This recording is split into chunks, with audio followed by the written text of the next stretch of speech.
BJP के मंत्री CM Nitish से करेंगे शराबबंदी पर बात, कहा व्यवसाय पर पड़ रहा है प्रभाव। बिहार में शराबबंदी को लेकर एक बार फिर से चर्चाओं का बाजार गर्म हो गया है।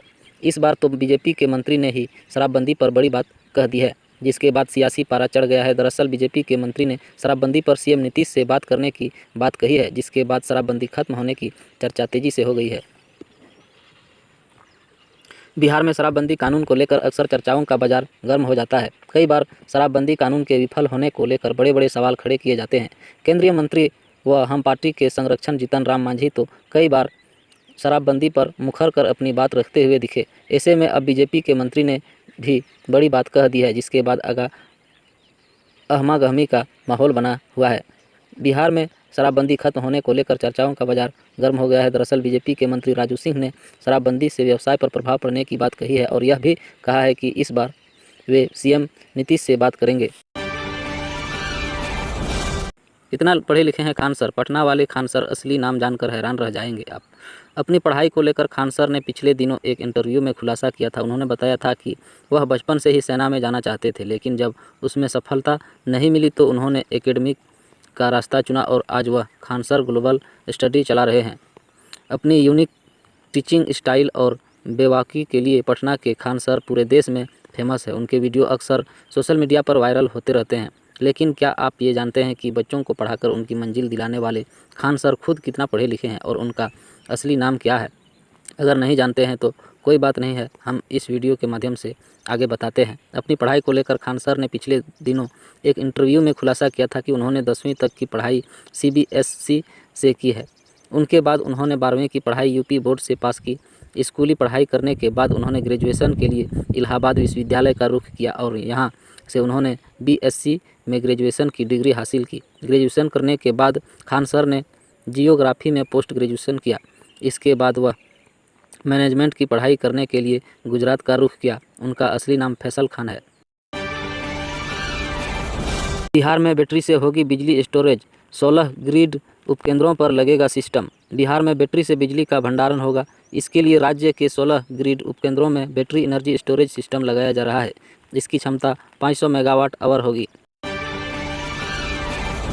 बिहार में चुनाव से पहले लालू के लिए बैड लक, अनुष्का तेज प्रताप के रिलेशनशिप ने खोला पॉलिटिकल पेंडोरा बॉक्स। बिहार के मंत्री नितिन नवीन ने लालू यादव द्वारा तेज प्रताप को पार्टी से निकालने पर प्रतिक्रिया दी है। उन्होंने इसे राजनीतिक स्टंट बनाया है। नवीन ने कहा कि लालू परिवार में पहले भी अराजकता रही है। उन्होंने तेज प्रताप के पहले के व्यवहार पर भी सवाल उठाए हैं। नितिन नवीन को ये सब किसी साजिश का हिस्सा लग रहा है। बिहार में बनेगा इंटरनेशनल एयरपोर्ट, टर्मिनल के लिए 116 एकड़ जमीन तय, पीएम मोदी करेंगे शिलान्यास। बिहटा में प्रस्तावित अंतर्राष्ट्रीय एयरपोर्ट के टर्मिनल भवन निर्माण को लेकर बड़ी पहल आई है।